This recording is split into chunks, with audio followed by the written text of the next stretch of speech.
दोस्तों कल 15 जनवरी को एक और आईपीओ लॉन्च हुआ है जिसका नाम है Medi Assist Health Care Service limited.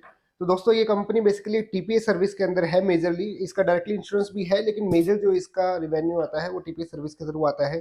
TPS service क्या होती है दोस्तों, मैं बता दूं, आप हेल्थ पॉलिसी अगर करवाते होंगे तो जब भी आप हॉस्पिटलाइज होते हैं और आपको कोई क्लेम आता है तो दो तरीके होते हैं। कुछ कंपनियां इंटरनल क्लेम सेटलमेंट करती हैं और कुछ कंपनियां टीपीएस सर्विस के थ्रू सेटलमेंट करती हैं।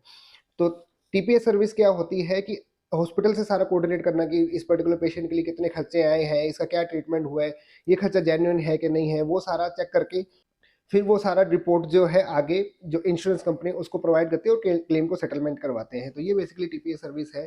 तो दोस्तों इसका कोई नियरेस्ट लिस्टेड कॉम्पिटिटर नहीं है मार्केट में। इसके कॉम्पिटिटर हैं जैसे विपुल का आपने नाम सुना होगा, विपुल टीपीए का नाम सुना होगा, रक्षा टीपीए है, इस तरह के कॉम्पिटिटर हैं लेकिन लिस्टिंग कंपनी उसमें कोई भी नहीं है। तो लिस्टिंग में इस कंपनी की लिस्ट होने के बाद एकमात्र ऐसी टीपीएस सर्विस होगी जो लिस्टेड होगी। तो फाइनेंशियल से इसके जज करना थोड़ा मुश्किल है अभी। करंट फाइनेंशियल के हिसाब से कंपनी ने 38 के उस पे पी पे कंपनी अपना आईपीओ दे रही है और लिस्ट हो जाएगा कंपनी का शेयर तो उसके बाद ये करीब करीब 32 के पी पे शेयर आ जाएगा।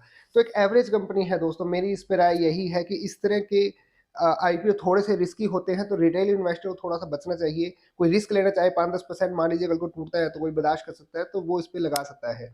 दूसरी एक बहुत इंपॉर्टेंट चीज़ दोस्तों की अभी जो रेड सी वाला जो चक्कर चल रहा है इधर मिडल ईस्ट में और इधर वेस्ट कंट्रीज के बीच में, ये बहुत खतरनाक सिचुएशन है। ऐसे टाइम पे अगर कुछ भी ऐसा बड़ा काम हो गया है, किसी बड़ी कंट्री ने इसमें इंटरवेंशन कर दिया, कुछ भी एक्सवाइजेड ऐसा हो गया तो उस केस में शेयर मार्केट एकदम से क्रैश करता है और इस तरह के जो आईपीओ होते हैं वो नेगेटिव लिस्टिंग दे जाते हैं।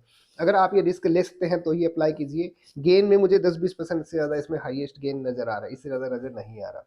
Thank you so much.